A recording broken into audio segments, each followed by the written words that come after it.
So I guess I'd become what they wanted me to be. A killer. Some rent-a-clown with a gun who puts holes in other bad guys.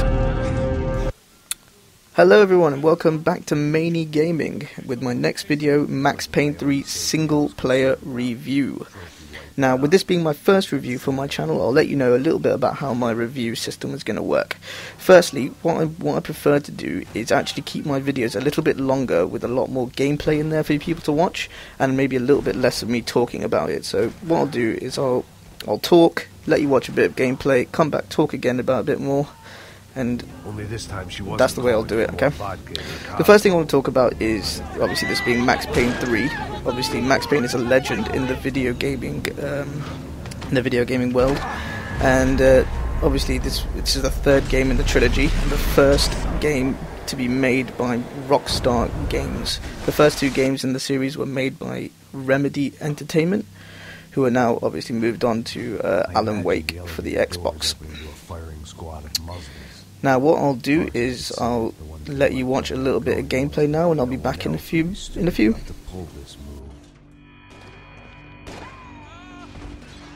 Bronco, what have you done with him?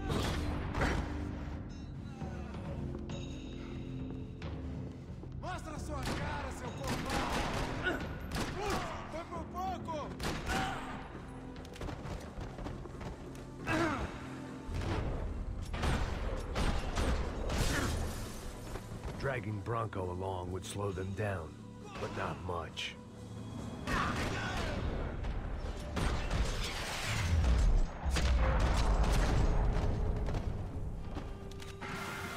Now what you saw there was pretty much the first 2 or 3 minutes of actual pure gameplay.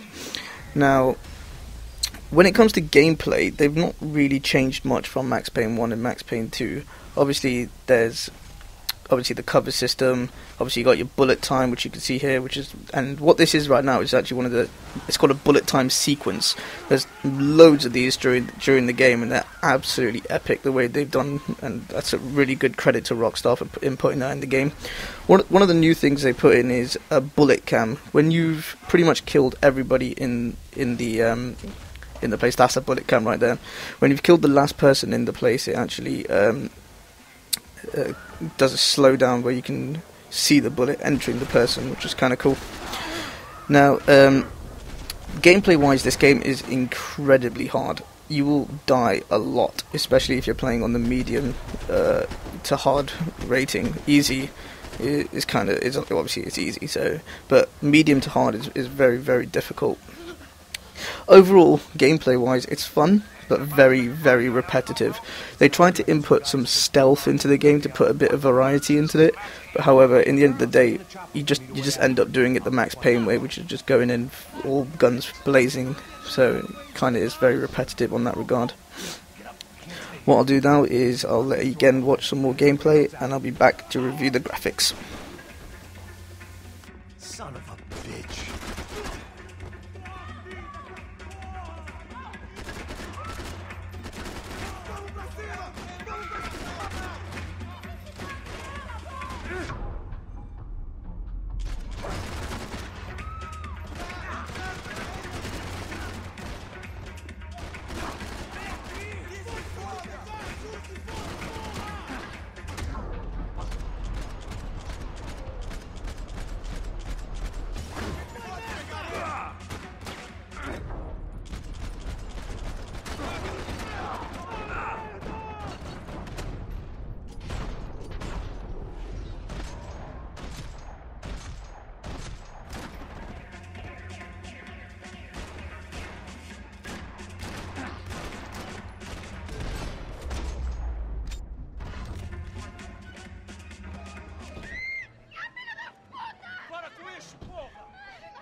We're still alive, at least.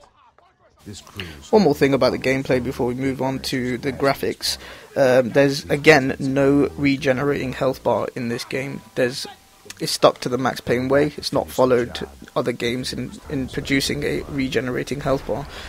Instead, you have painkillers, which obviously reduce your damage. As you can see on the bottom right there, you'll see a body, and the redness indicates how much you've been hit, and then the number in between that body will show you how many painkillers you've got.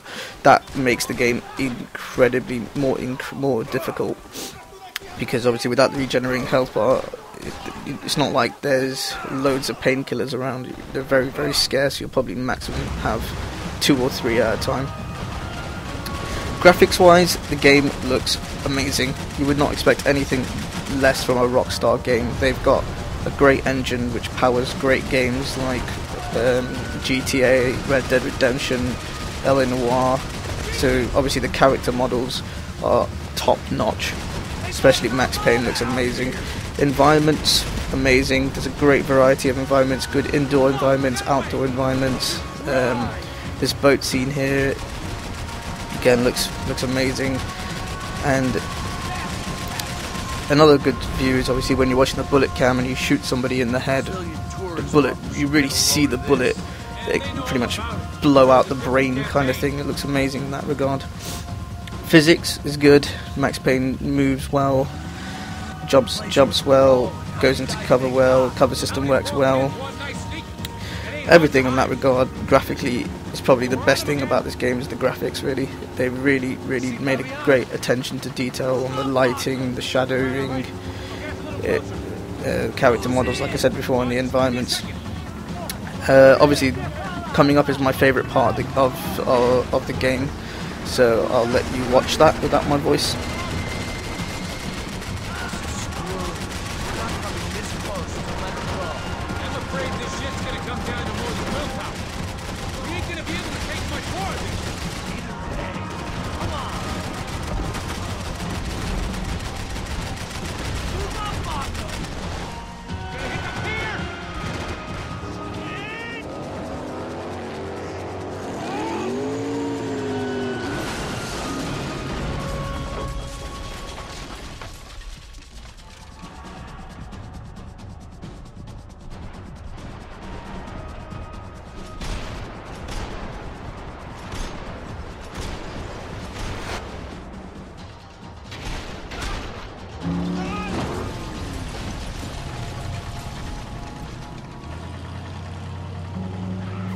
Epic.